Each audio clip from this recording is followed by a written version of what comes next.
Hello students, હું આપ સૌનું હાર્દિક સ્વાગત કરું છું મારી યુટ્યુબ ચેનલમાં. તો ફ્રેન્ડ્સ, તમને ખબર છે કે DDCETની આપણે લેક્ચર સિરીઝ ચાલુ કરેલી છે. ઓકે, તો એમાં ઓલરેડી મેં કેમેસ્ટ્રી નામનું જે પોર્શન છે, ઓકે, તો એમાં બધું મેં કમ્પ્લીટ કરી દીધું છે. ઓકે, જે તમારું B01 કરીને પાર્ટ છે, basic of science and engineering, એમાં ઓલમોસ્ટ બધું જ મેં કવર કરી દીધું છે.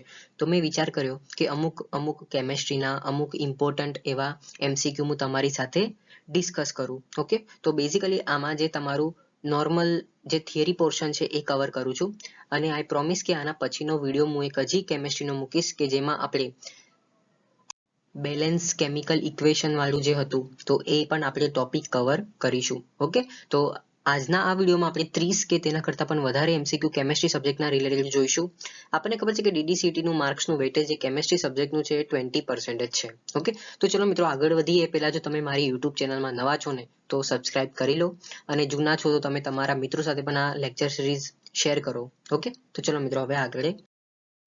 તો MCQ પ્રેક્ટિસ સેશનમાં સૌથી પહેલા નંબરનો ક્વેશ્ચન તમારી સમજ કંઈક આ પ્રકારે છે. લખે છે કે the functional group contain in the compound CH2 બરાબર CH2 ઇઝ N ખાલી જગ્યા. બરાબર, એમાં આપ્યું છે એસ્ટર, બીજામાં આપ્યું છે કેટોન, સીમાં આપ્યું છે આલ્કેન અને ડીમાં આપ્યું છે આલ્કોહોલ. તો બેઝિકલી મિત્રો CH2 બરાબર CH2 જે છે એ ફંક્શનલ ગ્રુપ કન્ટેન શેમાં છે તો કે છે આલ્કેનમાં. બરાબર, હવે ક્વેશ્ચન હશે કઈ રીતે, તો જો મેં અહીંયા સોલ્યુશન પણ મૂક્યું છે. તો કે both carbon atoms are attached with double bond. બરાબર, અહીંયા જુઓ એ હાઇડ્રોજનના કેટલા બોન્ડ છે, ડબલ બોન્ડ છે. બરાબર, તો which is a general structure of alkane. આ બેઝિકલી જે છે સ્ટ્રક્ચર એ કોનું છે, આલ્કેન માટેનું છે. That's why our answer is C. Okay, ત્યાર પછી જો બીજા નંબરનું, an alkane with 7 carbon atoms contains ખાલી જગ્યા હાઇડ્રોજન એટમ્સ. બરાબર, તો જુઓ બેઝિકલી મિત્રો આના માટે એક આપણને નાનકડું એવું સોલ્યુશન કરવું પડશે. ઓકે, એક્ઝામ્પલ થોડું ગણવું પડશે. તો જુઓ બેઝિકલી આપણો આન્સર જે છે 16 આવી જશે. તો ક્વેશ્ચન છે કઈ રીતે, તો જુઓ the generalize formula of alkane is given by CnH2n+2. Okay, તો આપણને ખબર છે આમાં આલ્કેન જે છે કેટલા આપેલા છે તો કે 7 આપેલા છે એટમ્સ. બરાબર, કોના તો કે કાર્બનના. તો ફોર 7 એટમ્સ ઓફ કાર્બન એટલે કે એનો મતલબ એવો છે કે n ની સંખ્યા કેટલી થઈ ગઈ મારી જોડે 7. ઓકે, તો બસ આજે n જે છે ત્યાં આગળ મૂકો. તો બેઝિકલી જે આલ્કેનનો ફોર્મ્યુલા છે એ શું છે, સી, પછી જુઓ કેટલા આપેલા છે 7 કાર્બન છે, તો ધેટ્સ વાય મેં અહીંયા 7 લખ્યા, એટલે આપણું થઈ ગયું C7, અને પછી H એઝ ઇટ ઇઝ, અને પછી 2 ગુણ્યા n. n એટલે કે 7 કાર્બન છે આપણી જોડે, તો 2 ગુણ્યા 7 વત્તા 2 એટલે શું થઈ ગયું, C7H16. ઓકે, તો basically n alkane with 7 carbon atoms contain 16th hydrogen atoms. Got it? then આપણે જોઈએ ત્રીજા નંબરનો MCQ લખે છે the reaction of propane with bromine is called, એટલે કે બ્રોમિન ની અગર આપણે પ્રોપેન ની સાથે પ્રતિક્રિયા કરીએ તો એઝ અ રિઝલ્ટન્ટ આપણને શું મળશે, તો બેઝિકલી શું મળશે, હેલોજેનેશન. ઓકે, પછી જુઓ ફોર્થ નંબરનું, ધ મોલેક્યુલર ફોર્મ્યુલા ઓફ ખાલી જગ્યા ફિટ ધ જનરલ ફોર્મ્યુલા. આપણે પહેલામાં જ જોઈ ગયા. બરાબર, જનરલ ફોર્મ્યુલા શું હતો, CnH2n-2. તો બેઝિકલી આ ફોર્મ્યુલા જે છે, જનરલ ફોર્મ્યુલા જે છે, તો એ કોના માટે એપ્લાય થશે, આલ્કલાઇન્સ માટે. That's why our answer is A. The molecular formula of alkalines fit the general formula. Okay, ત્યાર પછી આપણને એક ઇન્ટરેસ્ટિંગ સવાલ છે. લખે છે કે ભાઈ which of the following polymers of glucose is stored by animals. એટલે કે ગ્લુકોઝનું નીચેનામાંથી કયું પોલિમર જે છે એ પ્રાણીઓ દ્વારા સંગ્રહિત થાય છે. પ્રાણીઓમાં પણ મિત્રો રહેલા હોય છે ગ્લુકોઝ, એની અંદર પણ આપણે જોઈએ કયા કયા એમાં શું રહેલા હોય છે. તો જો આમાં બેઝિકલી આપણો આન્સર થશે ગ્લાયકોજન. ઓકે, તો જુઓ સોલ્યુશનમાં મેં લખ્યું છે કે ગ્લાયકોજન જે છે એક પ્રકારનું પોલિમર છે. ઓકે, કે જે પ્રાણીઓમાં જે લીવર છે, પછી મગજ છે, અને પ્રાણીઓના બીજા સ્નાયુઓમાં જે છે આ ગ્લાયકોજન હોય છે. આ વસ્તુ યાદ રાખજો. ઓકે, ત્યાર પછી જોઈએ છઠ્ઠા નંબરનું, લખે છે which of the following is not semi synthetic polymer, એટલે કે અર્ધ કૃત્રિમ પોલિમર નથી. ઓકે, તો બેઝિકલી આમાં આપણો આન્સર થઈ જશે A, સિસ પોલિસોપ્રીન. બરાબર, એ જે છે શું છે તો કે સેમી સિન્થેટિક પોલિમર નથી. ઓકે, બાકીના બધા જે છે સેમી સિન્થેટિક પોલિમર છે. સેમી સિન્થેટિક એટલે કે અર્ધ કૃત્રિમ પોલિમર. ઓકે, તો સોલ્યુશનમાં મેં લખ્યું છે કે ભાઈ cis polyisoprene is not a semi synthetic polymer whereas others are semi-synthetic polymer. Okay, ત્યાર પછી 7 નંબરમાં લખ્યું છે which of the following statement is not true. Not true એટલે શું કે સાચું નથી. કોના માટે? તો કે લો ડેન્સિટી પોલિથીન માટે. તો બેઝિકલી એમાં આપ્યું છે ટફ, બી માં આપ્યું છે હાર્ડ, સી માં આપ્યું છે પુઅર કંડક્ટર ઓફ ઇલેક્ટ્રિસિટી એટલે કે વીજળીનો નબળો વાહક. ઓકે, અને ડી માં લખ્યું છે હાઈલી બ્રાન્ચડ સ્ટ્રક્ચર એટલે કે ઊંચા શાખાવાળી રચના. તો બેઝિકલી મિત્રો જ્યારે બી લો ડેન્સિટી પોલીઇથિલિન માટે જે છે એ સખત નથી. ધેટ્સ વાય આપણો આન્સર આવશે બી. ઓકે, હવે ક્વેશ્ચન હશે કઈ રીતે? તો જુઓ, લો ડેન્સિટી પોલિથીન ઇઝ ઓબ્ટેન એટલે કે જો લો ડેન્સિટી વાળું પોલિથીન કઈ રીતે બને છે? તો કે પોલિમરાઇઝેશન પ્રોસેસથી બને છે. બરાબર, એમાં શું થાય છે? તો કે ઇથેનને આપણે હાઈ પ્રેશર, બરાબર, કેટલું? તો 1000 થી લઈને 2000 એટમોસ્ફિયરના તાપમાને કયા ટેમ્પરેચરે? નોર્મલ આપણા ટેમ્પરેચરે કેટલું? 350 થી લઈને 570 કેલ્વિનના વચ્ચે, અને એની સાથે સાથે કોની પ્રેઝન્સમાં? ડાયઓક્સિજન અથવા તો પેરોક્સાઇડ ઇનિશિએટ, એક પ્રકારનું કેટાલિસ્ટ છે.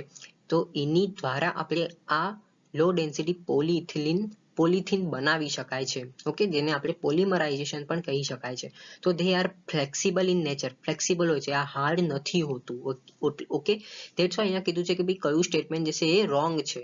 નોટ ટ્રુ એટલે કે સાચું નથી. તો એ હાર્ડ છે એ વસ્તુ ખોટી છે. ઓકે, બાકી બધું છે આમાં.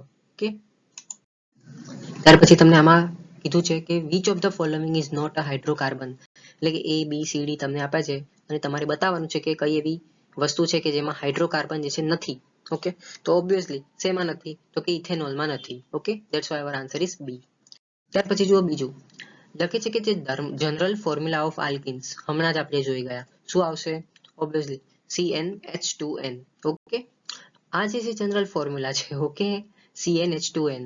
ઓકે, ત્યાર પછી જુઓ 10મા નંબરનું which of the following is not a primary alcohol એટલે કે પ્રાઇમરી આલ્કોહોલ જે છે નીચેનામાંથી કયું નથી? તો ઓબ્વિયસલી કયું નથી? તો કે 2-પ્રોપેનોલ. Okay, that's why our answer is D.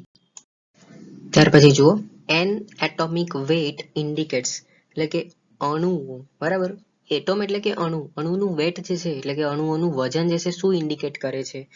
શું એમાં નંબર ઓફ ન્યુટ્રોન્સ બતાવે છે? શું એ નંબર ઓફ ન્યુટ્રોન્સ અને પ્રોટોન્સ બંને બતાડે છે કે પછી number of protons and electrons બંને બતાડે છે કે પછી ફક્ત એ ઇલેક્ટ્રોન્સ બતાડે છે? તો an atomic weight indicates number of neutrons as well as proton. That's why our answer is B. Answer is correct. Okay, ત્યાર પછી આપણને એક ઇન્ટરેસ્ટિંગ સવાલ છે, લખ્યું છે the central part of an atom where proton and neutron are located is called as a એટલે કે અણુઓનો જે મધ્ય ભાગ છે જ્યાં આગળ પ્રોટોન અને ન્યુટ્રોન સ્થિત છે તેને શું કહેવામાં આવે છે? ઓકે, તમને એવું કીધું છે. તો બેઝિકલી મિત્રો જે તમારો મધ્યવાળો ભાગ હોય ને એમાં હોય છે ન્યુક્લિયસ અને એના આજુબાજુ હોય છે પ્રોટોન અને ન્યુટ્રોન્સ. ઓકે, તો બેઝિકલી અગર હું કહું તો જો the nucleus is the central, બરાબર, ન્યુક્લિયસ ક્યાં હોય છે? સેન્ટરમાં હોય છે. અને ડેન્સ પાર્ટ એટલે કે બાકીના ભાગમાં શું હોય છે? dense part of the atom where protons and neutrons are located. Got it? ત્યાર પછી જુઓ the number of protons in an atom determine its, બરાબર, એટલે કે અણુઓમાં પ્રોટોનની સંખ્યા શું નિર્ધારિત કરે છે? તો ઓબ્વિયસલી શું નિર્ધારિત કરે છે? Atomic number. તો જુઓ એટોમિક નંબર જે છે is equal to the number of protons in an atom, બરાબર, which is uniquely identifies an element. બરાબર, કોઈ વસ્તુને આપણે એલિમેન્ટ ક્યારે આઈડેન્ટિફાઈ કરીશું? કે જ્યારે એટોમિક નંબર જે છે એ ઇક્વલ્સ હશે કોના? તો કે number of protons in atom. That's why આપણે એવું કહી શકાય કે number of protons in atoms determine its atomic number. Got it? ત્યાર પછી આપણને ઇન્ટરેસ્ટિંગ સવાલ છે, લખે છે ઇલેક્ટ્રોન્સ આર લોકેટેડ ઇન, બરાબર, ઇલેક્ટ્રોન જે છે ક્યાં હોય છે? તો બેઝિકલી આપણા ઇલેક્ટ્રોન જે છે શેમાં હોય છે? તો કે જુઓ specific energy levels around the nucleus. તો ના ખબર પડી ને જો સોલ્યુશન શું કહેવા માંગે છે કે electron occupies specific energy levels. Electron શું કરે છે? તો કે ન્યુક્લિયસની આસપાસ જે ઉર્જા રહેલી છે, બરાબર, તો એ ઉર્જાના ભ્રમણ જે આપણે ઓર્બિટ્સ છે, બરાબર, એના અરાઉન્ડ ફરતા હોય છે અને આમ કહી શકાય કે એ લોકો આમ જે ભ્રમણ કક્ષા ઉપર એ લોકો કબજો કરીને બેઠા હોય છે એટલે કે એના આસપાસ ફરે છે. ઓકે, ન્યુક્લિયસની આસપાસ ઇલેક્ટ્રોન્સ ફરે છે. ત્યાર પછી 15 નંબરનું, the arrangement of electron in an atom is describe by the, શેનાથી ડિસ્ક્રાઇબ થાય છે? તો ઓબ્વિયસલી આ બધું જે છે ઇલેક્ટ્રોન કોન્ફિગરેશનમાં ડિસ્ક્રાઇબ થાય છે. તો સોલ્યુશન શું કહે છે જુઓ, the electron configuration describes the arrangement of the electrons in the orbital of an atom. જોઈ ગયા આપણે, બરાબર. તો the shape of orbitals are, ક્યારના ભણી ગયા છીએ ને આપણે ઓર્બિટલ પણ બેઝિકલી આવો માઇન્ડમાં એક સવાલ આવો જ જોઈએ કે શેપ કેવો હશે, આની આજુબાજુ જે છે ઇલેક્ટ્રોન ફરે છે આમ તેમ, બરાબર. તો આનો શેપ કેવો હશે? તો બેઝિકલી મિત્રો ધ શેપ ઓફ ઓર્બિટલ્સ જે છે કેવો હોય છે? તો કે determined by the electrons energy level. Basically solution તરફ જુઓ શું કહેવા માંગે છે, the shape of orbitals are determined by the electrons energy level and orbital number. એટલે કે જુઓ, એ કોઈ પર્ટિક્યુલર શેપ જે છે એ પોતે ગ્રહણ નથી કરતો કે ભાઈ આનો શેપ જે છે ચોરસ છે, ગોલ છે કે પછી ઓવલ શેપનો છે. એ જે છે કોના ઉપર હોય છે? It's determined by its electrons energy level, okay, and orbital number. બીજું એવું કહે છે કે લાઈક જેમ કે અહીંયા જુઓ, એસ ઓર્બિટલ આર સ્ફેરિકલ, બરાબર. પછી જો પી ઓર્બિટલ હોય તો એને આપણે કહેવામાં આવે છે ડમ્બલ શેપ, બરાબર. અને પછી ડી પ્રકારનું ઓર્બિટલ્સ હોય તો એક પ્રકારનું કેવું થઈ ગયું? પછી એક કોમ્પ્લેક્સ શેપમાં થઈ ગયું છે. તો બેઝિકલી મિત્રો આ ક્વેશ્ચનમાં આપણે 2-3 ક્વેશ્ચન કવર કરી ચૂક્યા છીએ. ત્યાર પછી 17th નંબરનું, the cell potential of a voltaic cell is directly proportional to. તો basically all of the above જ આવશે આમાં answer. The concentration of the electrolyte solution, even temperature of the cell, even the difference in standard electrode potential of the electrodes, બરાબર. પછી જુઓ 18મા નંબરનું, which of the following is not characteristics of electrolysis. એટલે કે તમને અહીંયા ABCDમાં characteristics આપેલી છે, તમારે એવું બતાવવાનું છે કે ભાઈ ઇલેક્ટ્રોલિસિસ માટે કઈ એની કેરેક્ટરિસ્ટિક્સ નથી, બરાબર. તો બેઝિકલી અહીંયા હું તમને ડાયરેક્ટ આન્સર કહી દઉં છું, ડી આવશે, reduction occurs at the anode, બરાબર. ઇલેક્ટ્રોલિસિસમાં જે છે રિડક્શન ક્યારેય એનોડ પાસે થતું નથી. તો જો મિત્રો હું થોડુંક તમને ઇલેક્ટ્રોલિસિસ વિશે જણાવી દઉં તો ઇન ધ ઇલેક્ટ્રોલિસિસ પ્રોસેસ, એટલે કે આ ઇલેક્ટ્રોલિસિસ જે છે એક પ્રકારની પ્રોસેસ છે, બરાબર. એમાં શું થાય છે? તો કે એમાં ઇલેક્ટ્રિકલ એનર્જીનો ઉપયોગ આપણે ઇલેક્ટ્રોલાઇટમાં એક રાસાયણિક પરિવર્તન લાવવા માટે તેનામાં ઇલેક્ટ્રિક કરંટ આપણે પસાર કરવામાં આવે છે, બરાબર. અને એવું કહી શકાય કે આ ઇલેક્ટ્રોલિસિસ પ્રોસેસ જે છે એ નોન સ્પોન્ટેનિયસ પ્રોસેસ, એટલે કે તે એક સ્વયંસ્ફુરિત પ્રક્રિયા છે. સ્વયંસ્ફુરિત એટલે કે પોતાની રીતે પોતે બધું કરી લે છે, બરાબર. બેઝિક આપણા ભાષામાં એવું કહીએ. બીજું શું કહે છે કે જુઓ, આમાં પણ જે છે બે રિએક્શન્સ થાય છે, એનોડ અને કેથોડ.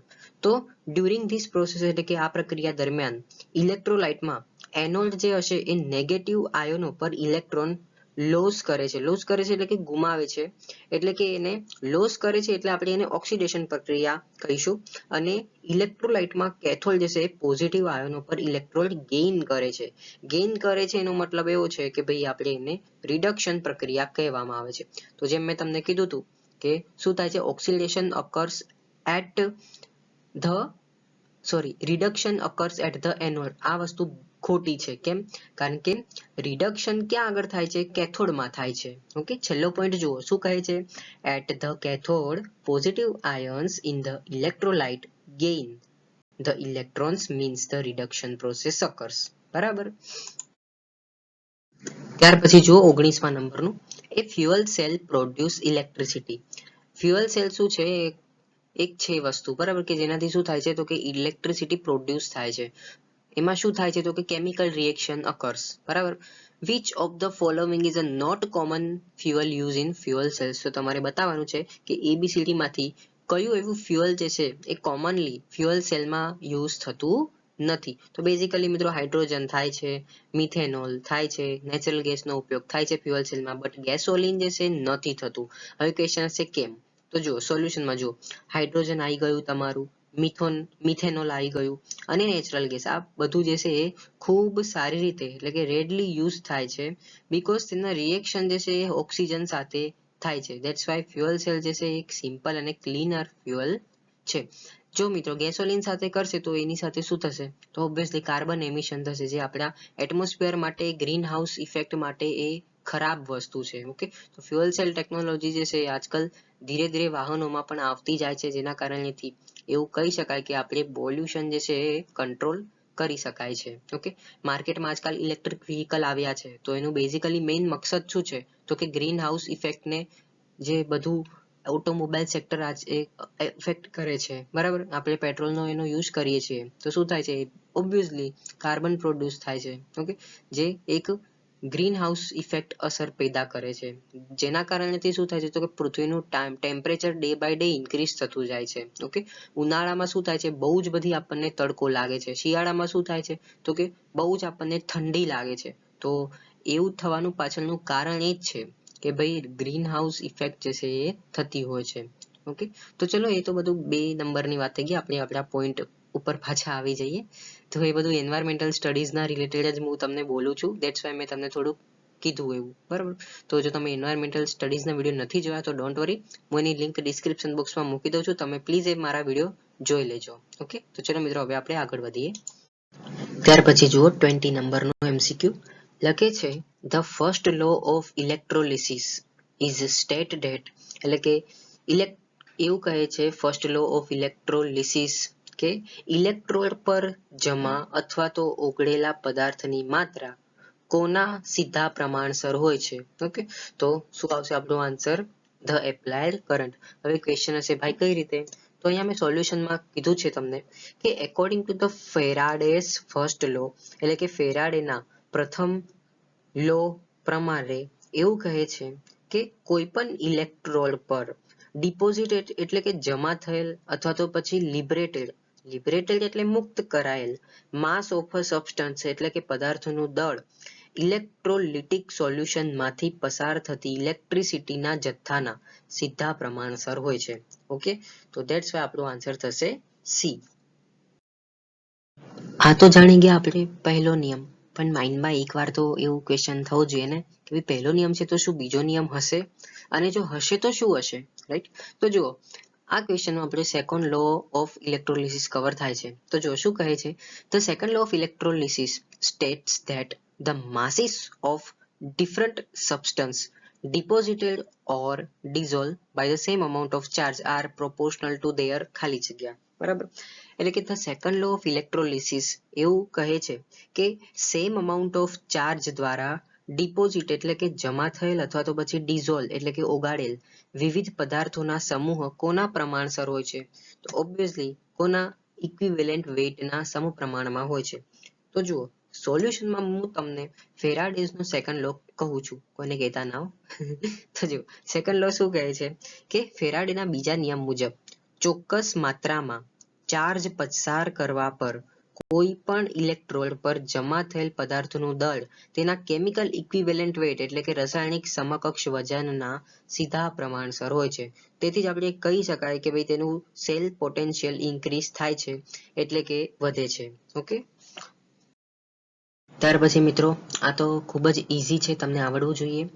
લખ્યું છે કે ભાઈ which of the following is a okay, not a primary function of lubricant વિશે મિત્રો આપણે બધા જાણીએ છીએ શું છે. બરાબર, જ્યારે કોઈ બે પદાર્થ વચ્ચે ઘસારો થતો હોય તો આપણે એનું ત્યાં આગળ શું આપણે લુબ્રિકેશન પ્રોવાઈડ કરીએ છીએ. સો એનો મતલબ એવો થાય છે કે આપણે ત્યાં આગળ ઘસારો અટકાવવાનો પ્રયત્ન કરીએ છીએ.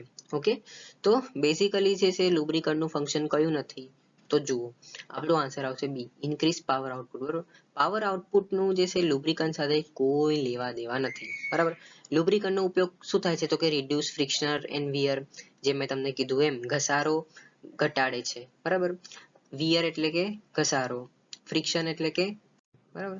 પછી બીજો શું છે, કંટ્રોલ ટેમ્પરેચર, એટલે જેમ આપણે ઘણી વખત ની એન્જિનમાં પણ આપણે ઓઇલિંગ કરીએ છીએ તો એન્જિન બેઝિકલી શું થાય છે, હીટ થતું હોય છે, તો એનું ટેમ્પરેચર છે કંટ્રોલ કરવા માટે પણ વન ટાઈપ ઓફ આપણે લુબ્રિકન્ટનો ઉપયોગ કરીએ છીએ. બરાબર, ત્રીજું શું છે, તો કે પ્રિવેન્ટ કોરોઝનને બચાવવા માટે પણ આપણે જે છે અમુક વાર ઓટોમોબાઈલની અગર હું વાત કરું, ગાડીઓમાં આપણે પેટ્રોલ નાખવાની ટાંકી જે છે બરાબર, એમાં ઘણી વખત આપણે તેલ નાખતા હોઈએ. બરાબર, તો one type of A B lubrication જ છે. બરાબર, તો બેઝિકલી મિત્રો હું ઘણા બધા અગર હું તમને થોડા બહોત, ઘણા બધા તો નહીં, પણ થોડા બહોત જે છે ફંક્શન્સ તમને કહી દઉં લુબ્રિકન્ટ્સના. તો જુઓ, it reduce the friction between two surface, એટલે કે જ્યારે બે સરફેસ વચ્ચે ઘસારો થતો હોય તો આપણે લુબ્રિકેશન આપણે ઉમેરીએ તો એ શું થશે, રિડ્યુસ થઈ જશે, એટલે કે ઓછો થઈ જશે ઘસારો. બીજું શું છે તો કે ઇટ રિડ્યુસ હીટ જનરેશન, કે જ્યાં આગળ હીટ પેદા થતી હોય, બરાબર, તો ત્યાં આગળ આપણે લુબ્રિકેશન અગર નાખીશું તો એ હીટ જે છે રિડ્યુસ થઈ જશે. પછી lubricants minimise the corrosion effect, એટલે આપણને ખબર છે આપણે ઘણી વખત બારી બારણાઓને શું કરતા હોઈએ, તેલ લગાડતા હોઈએ, તો એનો મતલબ એવો કે કોરોઝન જે છે આપણે ઘટાડીએ છીએ, જેથી કરીને આપણે જે બારી અને બારણાનું આયુષ્ય જે છે વધે, બરાબર. પછી જુઓ, it max the mechanical system efficient and as a result the system produce more output, હે ને, જેમ મેં તમને એન્જિનનું એક ઉદાહરણ આપ્યું, બરાબર. પછી આપણે કીધું કે તમે જે પેટ્રોલની ટાંકી છે ત્યાં આગળ તમે લુબ્રિકેશન નાખો છો તો એનો મતલબ શું થયું, તો કે એનો આઉટપુટ જે છે વધ્યો. ઓકે, તો મિકેનિકલ સિસ્ટમ એવી ઘણી બધી છે મિત્રો. ઓકે, તો એમાં તમે લુબ્રિકેશન પ્રોવાઈડ કરશો તો એની એફિશિયન્સી જે છે ઇન્ક્રીઝ થશે, ક્યારેય ઘટશે નહીં પણ ઇન્ક્રીઝ થશે. ઓકે, કદાચ કોઈ મિકેનિકલનો વિદ્યાર્થી હોય તો તમને ખબર છે કે લેથ મશીન જ્યારે આપણે ચાલુ કરીએ છીએ, લેથ મશીન નહીં, કોઈ બી વોટેવર કોઈ બી મશીન, તો સૌથી પહેલા વી રિક્વાયર લુબ્રિકેશન. ઓકે, તો એનાથી શું થશે તો કે આપણું મશીન જે છે સારી રીતે એફિશિયન્ટલી વર્ક કરશે, સાથે સાથે આઉટપુટ જે છે સારું મળશે અને એફિશિયન્સી વધશે. તો ધેન નેક્સ્ટ શું છે તો કે hence more output production is not the primary work of lubricants, it happens as a byproduct. Okay, ત્યાર પછી 23, which of the following lubricant is a most suitable for high pressure application, એટલે કે જો મિત્રો આપણે આ નોર્મલ જે lubrication use કરીએ છીએ, બરાબર, એ તો બધું ઠીક છે, પરંતુ કોઈ એવી જગ્યા છે કે જ્યાં આગળ બહુ હાઈ લેવલનું પ્રેશર આવે છે, ઓકે, તો ત્યાં આગળ આપણે નોર્મલ લુબ્રિકેશન નહીં પ્રોવાઈડ કરી શકતા, એ ટાઈમે આપણને થોડું એવું એની ક્ષમતા હાઈ જોઈએ એવું આપણને લુબ્રિકન્ટ્સ જરૂરી હોય છે. તો એવા ટાઈપમાં, એટલે કે જ્યાં આગળ હાઈ પ્રેશર એપ્લિકેશન હોય ત્યાં આગળ આપણું સિન્થેટિક ઓઇલનો ઉપયોગ થાય છે. હવે ક્વેશ્ચન હશે કે ભાઈ આવું કેમ, તો જો synthetic oils have a better load carrying capacity as compare to other, બરાબર, તો આની લોડ કેરિંગ કેપેસિટી જે છે ખૂબ સારી છે બીજા ઓઇલ કરતા, ધેટ્સ વાય આનો ઉપયોગ હાઈ પ્રેશર એપ્લિકેશનમાં થાય છે. બીજું શું છે તો કે they are better at a resisting shear under high pressure compared to other option. Okay, એટલે કે મિત્રો કોઈ એવી જગ્યા છે કે જ્યાં આગળ હાઈ પ્રેશર તો લાગે જ છે, બટ સાથે સાથે શિયર બી થાય છે, શિયર એટલે કે મરોડવું, બરાબર, તો શિયરિંગ બી થાય છે, તો આવા ઓપ્શન્સ માટે આપણે એવું કહી શકાય કે એની માટે સિન્થેટિક ઓઇલ જે છે એ બેટર ઓપ્શન રહેશે, બરાબર. લુબ્રિકેશનની વાત આવી તો કોઈકના માઇન્ડમાં કદાચ એવો પણ ક્વેશ્ચન આવતો હશે કે લુબ્રિકેશનમાં શું ગ્રીસનો ઉપયોગ થાય છે, તો obviously one type of grease જે છે એક પ્રકારનું લુબ્રિકેશન જ છે, બરાબર. તો આ ક્વેશ્ચન એના કોરિલેટ છે. લખ્યું છે કે ભાઈ what is the primary disadvantages of grease lubrication compared to oil lubrication, તો શું હશે મિત્રો, લોઅર કુલિંગ એફિશિયન્સી હશે, સસ્ટેનેબિલિટી ટુ કોન્ટામિનેશન, કે પછી ડિફિકલ્ટી ઇન એપ્લાઇંગ, કે પછી હાઈ કોસ્ટ. તો ઓબ્વિયસલી મિત્રો જ્યારે બી આવી વાત થાય ને તો એમાં શું આવશે, લોઅર કુલિંગ એફિશિયન્સી, બરાબર. આ ગ્રીસનો ડિસએડવાન્ટેજીસ છે, બરાબર, as compare two oil. Then 25, viscosity is the measure of a lubricants. શું છે મિત્રો, resistance to flow, flash point, corrosiveness, કે પછી પુઅર પોઈન્ટ. તો obviously viscosity is the measure of a lubricants resistance to flow. Got it? તો solution શું છે તો કે viscosity is the measure of resistance of a fluid to gradual deformation by shear or tensile stress. Higher the viscosity, the thicker the lubricant and the higher the friction affected by fluid. Okay. Then 26.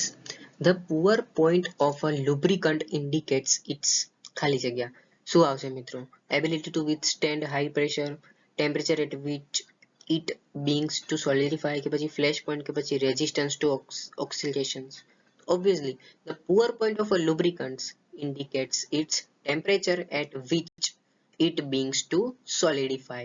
Okay. Then 27. Oxidation stability is important for lubricants because it ખાલી જગ્યા. Okay, એટલે કે lubricants માટે oxidation stability એ મહત્વપૂર્ણ છે, કારણ કે obviously કેમ, કારણ કે prevents breakdown due to the oxygen exposure. તો બેઝિકલી શું છે, તો કે ઓક્સિડેશન જે છે, oxidation stability determines the lubricant's resistance to chemical breakdown by oxygen. ત્યાર પછી જુઓ 28. તમને બેઝિકલી ડિફરન્સ પૂછ્યો છે કોનો, તો કે સેચ્યુરેટેડ અને અનસેચ્યુરેટેડ સોલ્યુશનના રિલેટેડ. તો બેઝિકલી મિત્રો એક જો હું તમને ટીપ આપું ને, તો એક વસ્તુ યાદ રાખજો કે ક્યારે બી ABCD આપ્યું હોય ને, તો મેઇનલી તમારે વાંચવાનું પહેલા જે લાંબો ક્વેશ્ચન હોય ને, ઓકે, ABCD માં જે લાંબો ઓપ્શન હોય ને, તો બેઝિકલી પ્રોબેબલી એ જ નાનો આન્સર હોય છે. ઓકે, અને બીજું જો હું તમને ટીપ આપું ને, તો જુઓ ક્યારે બી ABCD એવી રીતે ઓપ્શન હોય છે. ઓકે, તો ABCD ઓપ્શનમાં તમને જે ડી નામનો ઓપ્શન હશે, ઇન કેસ અગર એવો હશે કે all of the above, okay, તો એવા કેસમાં અમુક વખત જે છે all of the above answer પણ જે છે કરેક્ટ હોય છે. ઓકે, 90% કરેક્ટ હોય છે. અને જેમ મેં તમને આમાં કીધું કે જે લાંબો ઓપ્શન હશે એ કરેક્ટ હોય છે, તો એની પણ હું પ્રોબેબલી કહું છું કે 90% જે છે એ જ આન્સર હોય છે, બરાબર. પણ 10% હું એવું કહી શકું કે આમ તેમ થઈ શકે છે, બરાબર. પણ તમને જો તમે ઓપ્શન્સ વાંચશો ને ABC, બરાબર, તો તમને ખબર પડી જશે.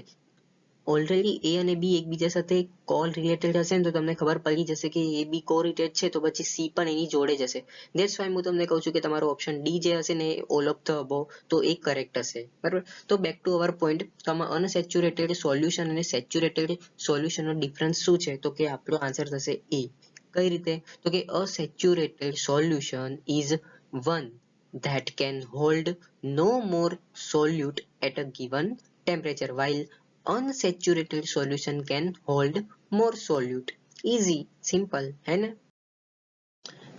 ત્યાર પછી જુઓ 29મા નંબરનું લખે છે, what is the process of an atom or molecule losing or gaining electrons resulting in the formation of charged particles called as ion. બરાબર, એટલે કે અણુ અથવા પરમાણુ ઇલેક્ટ્રોન ગુમાવવા અથવા તો મેળવવાની પ્રક્રિયા જે છે એ શું છે, બરાબર, જેના પરિણામે આયનો તરીકે ઓળખાતા ચાર્જ કણોની રચના થાય છે.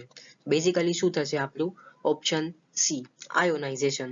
હવે કઈ રીતે તો જુઓ, ionisation is a process of losing or gaining electrons creating positively charged cations or negatively charged ions.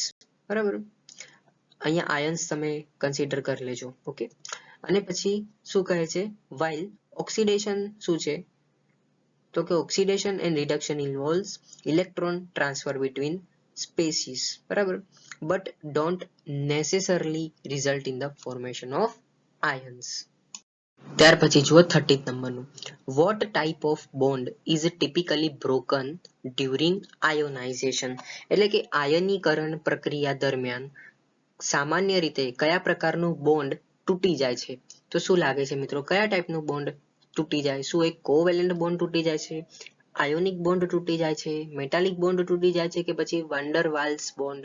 તો ઓબ્વિયસલી કોવેલેન્ટ બોન્ડ છે તૂટી જાય છે. ઓકે, હવે ક્વેશ્ચન હશે કઈ રીતે, તો જો ionization usually involves breaking covalent bonds, એટલે કે આયનીકરણ જે પ્રક્રિયા છે તેમાં સામાન્ય રીતે સહસંયોજન બંધોને તોડવાનો સમાવેશ આમાં થાય છે, કે જ્યાં, એટલે કે વેર ઇલેક્ટ્રોન્સ આર શેર્ડ બિટવીન આટમ્સ, એટલે કે જ્યાં આગળ ઇલેક્ટ્રોન તેના અણુઓ સાથે તે વહેંચાયેલા હોય છે. ઓકે, ધેટ્સ વાય એવું થતું. ત્યાર પછી જુઓ 31, which of the following metal is most resistant to corrosion, એટલે તમને નીચેનામાંથી કહેવાનું કઈ ધાતુ જે છે કાટ માટે સૌથી વધુ પ્રતિરોધક છે.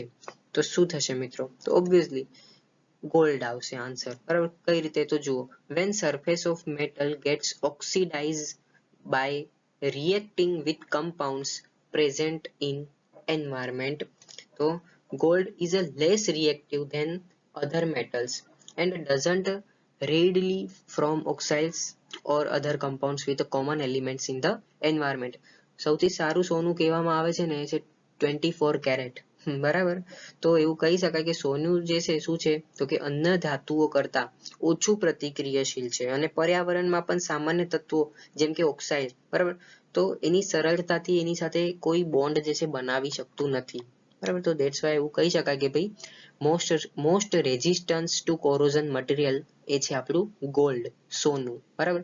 એને આપણે કહેવામાં આવે છે કેમિકલ ફોર્મ્યુલા AU. ઓકે, તમે યાદ રાખજો, આયર્ન એટલે કે લોખંડને આપણે Fe કહેવામાં આવે છે, કોપરને આપણે Cu, ગોલ્ડને આપણે AU અને ઝીંકને Zn. Okay. Then 32. The process of oxidation in corrosion involves. Corrosion એટલે કે કાટમાં ઓક્સિડેશનની પ્રક્રિયામાં નીચેનામાંથી કોનો સમાવેશ થાય છે? તો બેઝિકલી શું થાય છે મિત્રો ઓક્સિડેશનમાં? તો લોસ થાય છે electron by the metal, gain થાય છે electron by the metal, loss થાય છે પ્રોટોન બાય ધ મેટલ કે પછી ગેઇન થાય છે પ્રોટોન બાય મેટલ. તો ઓક્સિડેશનમાં અને તેમાં કોરોઝનમાં શું થશે? Loss of electrons by metals. Okay, that's why our answer is A correct. તો જો સોલ્યુશનમાં પણ મેં લખ્યું છે કે oxidation in corrosion ઇન્વોલ્વ્સ the loss of electrons by the metal atoms.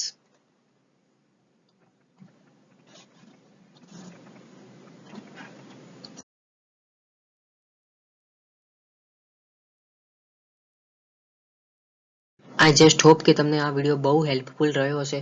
જો ખરેખર હેલ્પફુલ રહ્યો હશે તો પ્લીઝ લાઇક કરો આ વિડીયોને, તમે તમારા મિત્રો સાથે આ વિડીયોને શેર કરો, તેમજ સબસ્ક્રાઇબ કરવાનું ન ભૂલો. ઓકે, તો મિત્રો જો તમારા તરફથી રિસ્પોન્સ સારો આવશે તો આપણે બેલેન્સ્ડ કેમિકલ ઇક્વેશન જે છે એના તરફથી પણ કેમેસ્ટ્રીમાં હજી એક પાર્ટ બનાવીશું જે તમને DDCET ની એક્ઝામમાં ખૂબ હેલ્પફુલ રહેશે. બરાબર. તો રિસ્પોન્સ જે છે તમારા ઉપરથી આવડવું જોઈએ. તો thank you so much for watching my video. મળીએ હવે નેક્સ્ટ વિડીયોમાં.